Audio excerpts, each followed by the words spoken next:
পুরনো দিনের হারিয়ে যাওয়া রেসিপির মধ্যে একটি মাছের রেসিপি আজ আমি বানাবো, যেটার নাম ক্ষীরোদ কাতলা। চলুন বানাই ক্ষীরোদ কাতলা। প্রসেস লাইফস্টাইলে আমার প্রিয় দর্শকদের অনেক অনেক স্বাগত।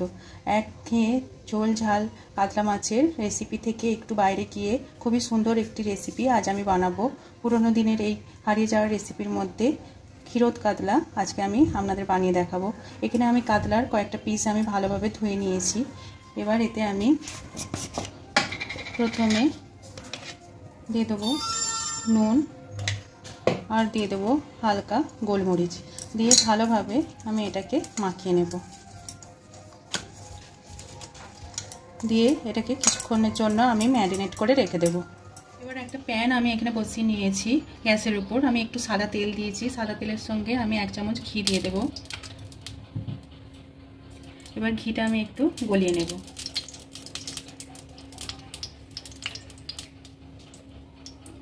ঘি তেল আমার গরম হয়ে গেছে। এবার আমি মাছগুলো আস্তে আস্তে এতে ভেজে নেব। একদম কড়া করে ভাজবো না, হালকা এপিট ওপিট করে একটু ভালো করে ভেজে তুলে নেব। মাছের গায়ে হালকা হালকা একটা লালের দাগ এসছে। হালকা এরকম ভাজা অবস্থায় আমি মাছগুলোকে একটা পাত্রে তুলে নেব। মাছগুলো ভেজে আমি একটা পাত্রে তুলে রেখেছি। এবার এই তেলের মধ্যে আমি তেজপাতা আর ছোটো এলাইচি ভেঙে দিয়ে দিলাম। এবার একটু ভাজা ভাজা করে নেব।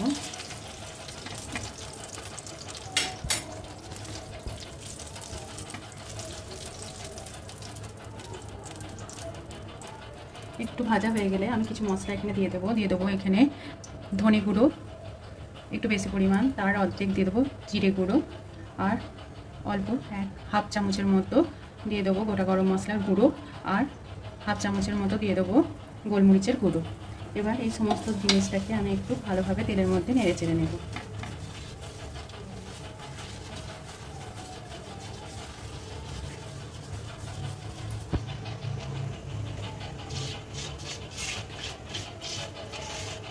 মশলাটা তেলের মধ্যে একটু নেড়ে চেড়ে নিয়ে এর মধ্যে দিয়ে দেবো একটা টমেটো কেটে রেখেছি, কুচিয়ে রেখেছি, সেটা আমি দিয়ে দেবো। এবার এই মশলার সাথে ভালোভাবে একটু নেড়ে চেড়ে আমি টমেটোটা গলা অবধি এইভাবে নেড়ে যাব। নাড়তে নাড়তে টমেটোগুলো একটু ভালোভাবে ভাজা হয়ে গেছে। এই সময় আমি পরিমাণ মতো দিয়ে দেবো নুন,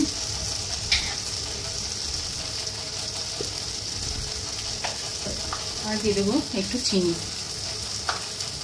দিয়ে ভালোভাবে এইভাবে মিশিয়ে নেব। আর টমেটোটাকে এইভাবে স্ম্যাশ করে নেব একটু।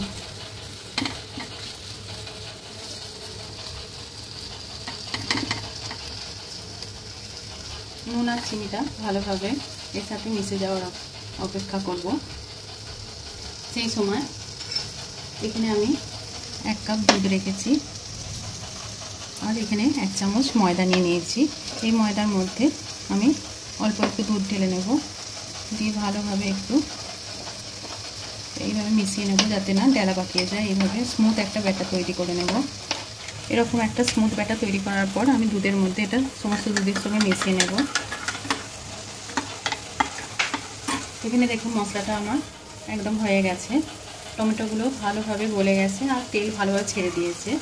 এবার এর মধ্যে আমি দুধটা আস্তে আস্তে দিয়ে দেব, দিয়ে ভালোভাবে একটু মিশিয়ে নেব।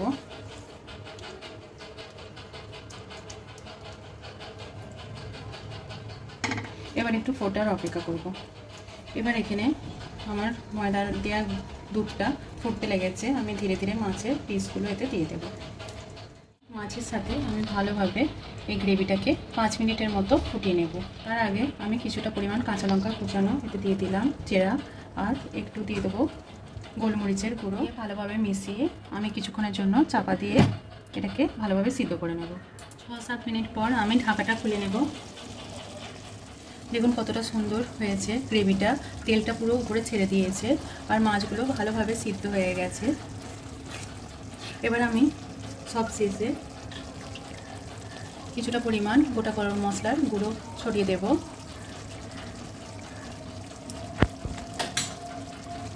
আর অল্প দিয়ে দেবো গাওয়া ঘি, দিয়ে একটু মিলিয়ে নেব। এই গ্যাসের ফ্লেমটাকে আমি বন্ধ করে দেব।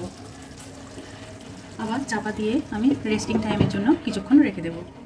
এবার আমি ঢাকনাটা খুলে নেব। দেখুন কতটা সুন্দর হয়েছে। এটা খেতে অপূর্ব হয় গরম ভাতের সঙ্গে, পোলাওয়ের সাথে। পুরানো দিনের সেই ফ্লেভার যদি আপনারা পেতে চান, একবার অবশ্যই বাড়িতে ট্রাই করে দেখবেন এই রেসিপিটি, আর অবশ্যই জানাবেন কেমন লাগলো। এবার একটা মাছকে আমি এইভাবে পরিবেশন করে নিলাম।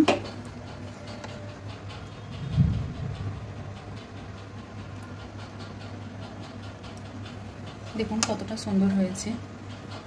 এটা গরম ভাতের সঙ্গে খেতে অপূর্ব লাগে। এই পুরনো দিনের সেই ফ্লেভার পাওয়ার জন্য অবশ্যই এই রেসিপিটি বাড়িতে একবার ট্রাই করে দেখবেন। আমার এই রেসিপি যদি আপনাদের ভালো লেগে থাকে, আমার চ্যানেলটিকে সাবস্ক্রাইব করবেন আর আমার ভিডিওগুলো শেয়ার করবেন। ধন্যবাদ।